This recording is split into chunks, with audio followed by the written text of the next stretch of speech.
have time for one more cup, Charles. Well, I really ought to be leaving pretty soon now, though. Well, Miriam's not going anywhere. And neither am I. Well, I thought I'd better get over to see her earlier than usual this morning because I have a 10:30 meeting. Well, she's not going to miss you this one morning. Nancy, it's very important for Miriam to know how much we care for her. Well, don't you think it's important to let me know how much you care for me? But I come over here and have breakfast almost every morning. That's only because I invite you, Charles. Nancy, if I didn't want to be with you, I wouldn't be here. Why don't you think about moving in here again? Now, Nancy, we've been all through that, and frankly, I'm a little surprised that you don't show more understanding. But, Charles, you know I want to do everything I can to help, and that's why we ought to be together. Then why won't you come with me to the hospital to visit her?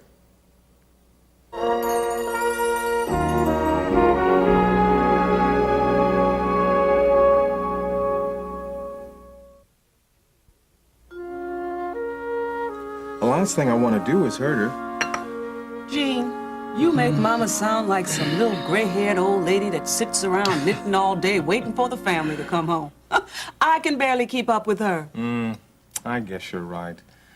But for the past 2 years, Jimmy and I have been her life, and now you're back. And I think it's time that you take your rightful place as woman of the house. But how do I tell her without making her feel like she's discarded? Are you two still sitting here? Jean, I thought you had a job to go to. I called Vicky, and she knows that I'm going to be late. Is something wrong?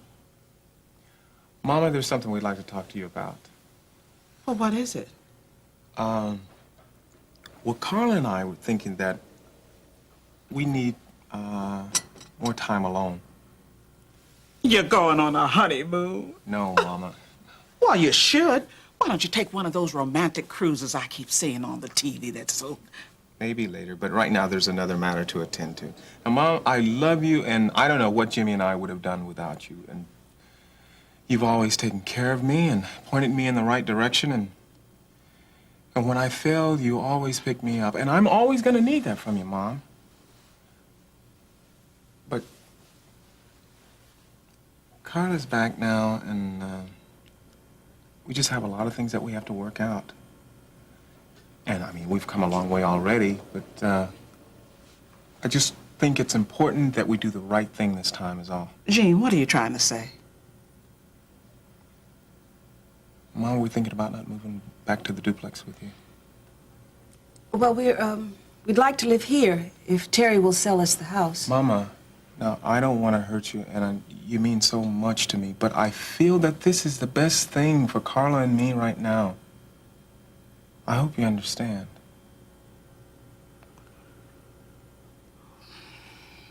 Well, I think it's a good idea. In fact, I was going to suggest it myself. It's becoming so hard for me to find places to go, to give you people some time alone. Now, it's not like we don't want you around. Oh, I understand. And, you know, two women shouldn't be running the same house anyway. Hey, Mama, you don't mind moving back to the duplex alone? Alone? Loneliness is a state of mind. And besides, it's not like we won't be together. As close as a telephone. And I'll have plenty of room for my grandson to come and spend the night with me.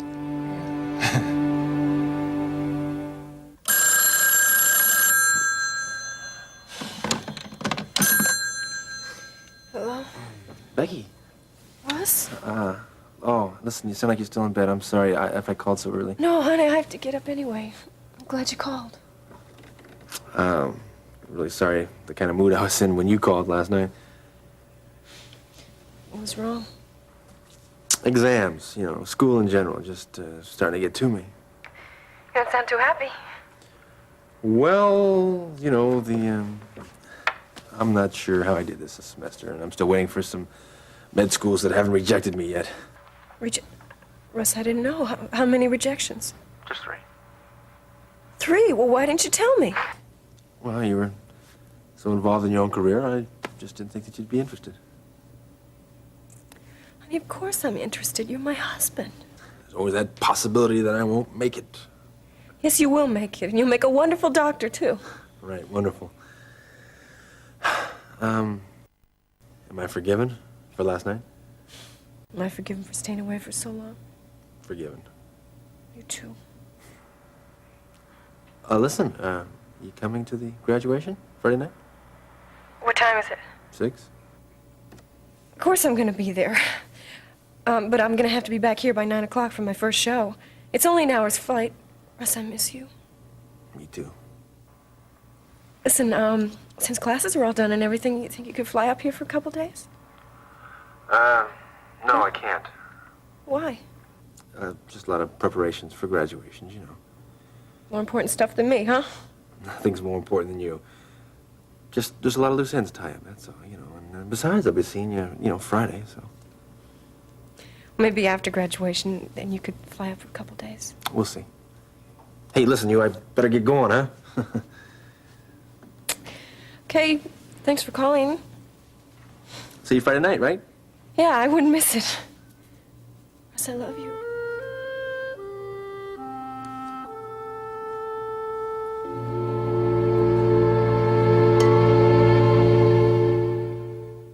Are you insinuating that I don't care about Miriam? I mean, after all I've done to prove to you that I do care for her? Then why won't you go see her now? Well, if I tell you, you'd laugh at me. Try me. I don't like hospitals. They scare me. Nancy, that's ridiculous. They give me the creeps. All those white uniforms and that smell. It just makes me so sad and nervous. Why didn't you tell me all this before? Well, I was too embarrassed. Nancy, I'll go with you and hold your hand. Please, Charles, don't make me do this. Otherwise, I'll turn into a basket case, too. Nancy, don't refer to Miriam that way, please. Well, you know what I mean. Yes, unfortunately, I do. Now, I'm sorry that you feel about hospitals the way you do, but Nancy, Miriam needs you. We're all she's got right now. Charles, as difficult as it is for me to stay away from that hospital, it's more difficult for me to force myself to go. All right, I understand. I'll think of some excuse to give Miriam. There's one other thing, Charles. I don't like living alone. Well, do you think I do? Well, why don't you move in with me then? I won't until Miriam is better. She needs too much of my time now. But Charles, she's much better than she was when she was admitted. Maybe when she's released. Perhaps then. Now, I've got to be going. And I'll be sure to send your love. Oh, please do. Charles, am I going to see you again tonight then? I'll call.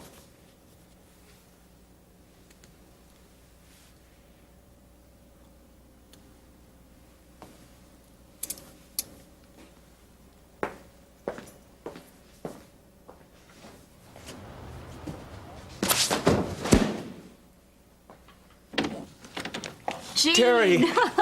Carla, how are you? Terry, it's so good of you to come over so quickly. Well, it was perfect timing. I was on my way out the door for work when Ione came over. Well, we won't keep you long. Oh, it's all right. I've got some comp time I need to use anyway, and this sounded important. Well, it is to us. Well, why don't you have a seat? Oh, Yeah, thank you. please.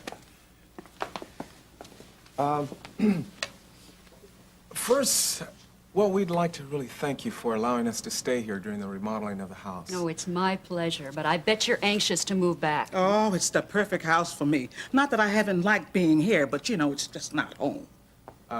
We talked about this morning, and Carla, Jimmy, and I are not going to be moving back to the duplex with Mom. Oh, everything's fine. It's just that Carla and Jean need some time together, you know, to become one as the good Lord intended. And it'll be good for Jimmy, too. Mom's understanding as usual. Oh, you know, they were afraid I was going to be hurt. But, you know, I want what's best for them. And I'm not afraid of being alone. I did it for years. Well, I must admit that I'm surprised, but I'm glad that you've all reached an understanding. Yes, and the redecoration is almost finished, and they'll need a place to live. The truth is, Jean and I have fallen in love with this house. I call it a dream house. But Terry, we'd like to buy the house if you'd be willing to sell it. I haven't really thought about it. Don't feel that you have to decide now. Yeah. Well, I've been concerned about what to do with it. I don't need two houses, and it's not good for it to be vacant. Well, look, it's like Carla said. I mean, you might want to give yourself some time to think about it, so... That won't be necessary. I'll talk to Mitch about handling the details. You will? Yeah. Terry! Thank you! You are very welcome. There's nobody I would rather have live in Mother's house. And you know what? You're really going to be doing me a favor because now the flowers and the lawn are your responsibility. Isn't it wonderful how the Lord turns a trying situation like remodeling into something good? Amen.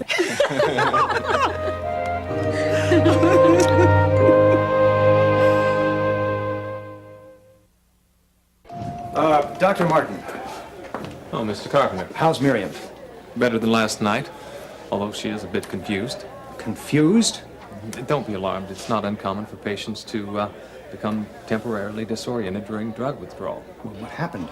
I received a phone call last night from the duty nurse saying that Miriam wanted to see me. Evidently, she had a nightmare and was very upset. When I arrived, she thought I was Paul. Her ex-husband. Poor Mim. Why wasn't I called, Doctor? Well, there was nothing you could do, and she was in no real danger. Dr. Martin, there is something I have to know. Will there be any permanent damage? It'll be a while before that can be determined. And just how long is that? Miriam's psychiatrist can answer that question for you better than I can. But her problems are drug-related. She doesn't need a It's psychiatrist. standard procedure, Mr. Carpenter. Mr. Carpenter, just one more thing. Most of the drugs we found in Miriam's system are sedatives, expensive prescription drugs. Do you know where she was getting them? If I did, Dr. Martin, I would have put a stop to it a long time ago.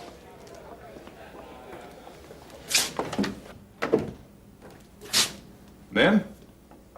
Good morning. How you feeling? Tired? Dr. Martin said you had a rough night. Daddy, Yes? where's Nancy? Why doesn't she come to see me? Nancy isn't really feeling very well. I talked to her this morning and she sent her love to you. She doesn't love me anymore. Oh, don't be ridiculous. Of course she does. No, don't lie to me. Because you don't love me anymore either. I love you more than ever.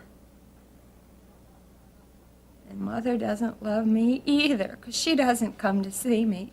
If she knew you were here, she'd be here too. Daddy, no one cares about me. Because they know I'm never going to get well. Now, where did you get a silly idea like that? Well, Nancy told me. Oh, you've got to be mistaken. You've been confused lately. Everybody cares about you, and everything about you is going to be fine. I'm going to see to it personally. Daddy, it's terrible that nobody loves me anymore. I'm so lonely.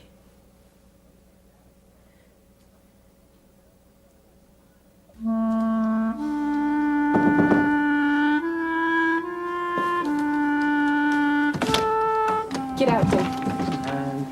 You don't make it easy for a guy to apologize, do you? I don't want to hear it.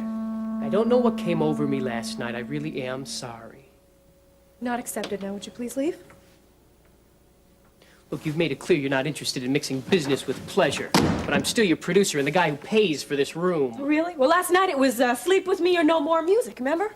Words spoken in a moment of passion. They're included in my overall apology for the whole bad scene. What's this? I'm going home to Kingsley for the day. Without checking with me first? What if I had something planned for you? Okay. Mr. Producer, I would like to go home and spend the day with my husband. Thanks. It just so happens today's slack. You may go. As long as you're back in time for tonight's show. I'll be back in time. When did you decide this? It wasn't because of you. Russ called this morning. Oh, finally. After what, 2 days? I spoke with him last night also. And no, I did not tell him what you tried. He doesn't bother me. He thinks I've tried it before anyway. Does Loverboy know you're coming? No. You're pulling one of his tricks. David, I'm not pulling any tricks. I just miss him and I want to be with him. Yeah, well, evidently he doesn't miss you very much, or else he'd have called, now wouldn't he? No, it's time for final exams, and he's been very busy with studying. He's been under a lot of pressure, and, well, look, he just needs me right now. Oh, how touching. Just remember, I need you here, too. Yeah, like you needed me last night, huh? Well, no, thank you. I didn't need you, I wanted you. There's a difference. You're the one who needs me. For my career, yes, but that's it. So I misread the situation and overstepped a little. A little! Bill! I apologized, okay? No, it's not okay, because I don't want it to happen again. I'll make it up to you tonight after the show. I'll take you to Strider's. Be too tired. And tomorrow night. Don't you ever give up? No, don't answer that question, because you answered it last night. I was hoping you'd give up. No way!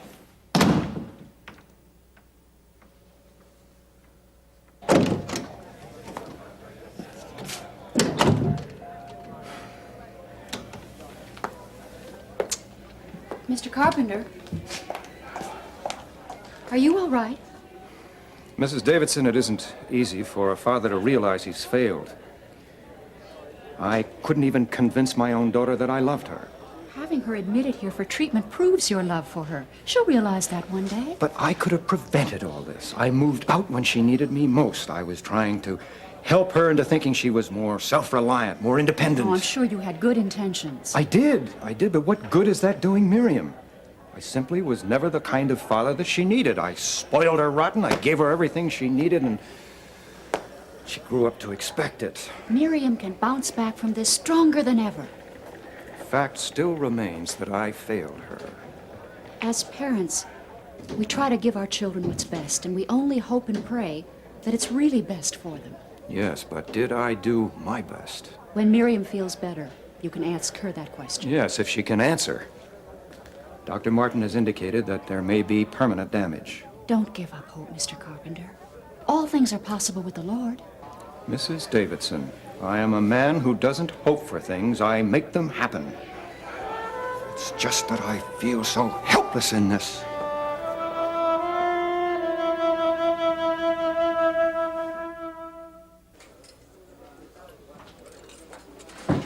Lori, what brings you here? I'm looking for Mom or Ben. Looks like the big girl's got big problems. Big disappointment is more like it. Did Mom tell you that I've applied all over the city for a teaching position? She didn't mention it. Of course, we haven't had much time to talk these days. This is my 4th rejection, and it was a school I really wanted to. No wonder the glum face. I'm sorry. But don't give up now. You know, I was rejected by 2 med schools before I finally got my MD through a correspondence course. Okay, you did it. Did what? Cheered me up. You are always so straight-faced when you say things like that. Well, it's nice to know I haven't lost my touch. But I really was rejected by 2 med schools. Mom, What are you doing here? I was in the area, and I wondered if you or Ben were available for lunch. Well, at 10 in the morning? Do you have time for a coffee break? Even the director of nursing is entitled to a break. You're right. Thank you, Alex. So, young lady, what's on your mind? Another rejection. Oh, I'm sorry, honey. Well, at least I have a few more applications that haven't been turned down yet. Our Lord is just weeding out his garden. Keep that chin up. You know, you've still got a lot to be thankful for. Well, I just talked with Charles Carpenter. He's really down right now. How's Miriam? According to a chart, she had a restless night. Ben was called out late last night by special request. It seems Miriam thought that Ben was Paul. Well, no wonder Mr. Carpenter was so distraught. Don't tell me that the great Stoneheart has a soft spot. He is genuinely concerned for Miriam and feeling more than a little guilty about how he's functioned as a father. Well, that makes twice she's been confused recently. When she accused me of stealing her husband, and then thinking that Ben was him. She needs our prayers. Well, I've already started that. But back to the original question. Lunch? Oh, I can't do it today. I came in late and I've got some work to do on the new wing. At least she makes time to have dinner with you sometimes. How about one night this week, Mom? We'll talk about it later. Say, how'd your dinner go last night? Okay. You know, Ben and I were discussing how the Davidsons and the Prescotts are mingling so much lately. You and Mr. Prescott working together on that new wing, Peter working for Prescott Development, and Gil's remodeling Ben's clinic. Besides, Mary Ann and I will be graduating. Excuse me, I have to go now.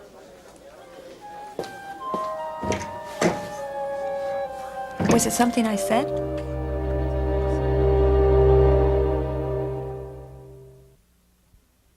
You look like you're feeling better this afternoon.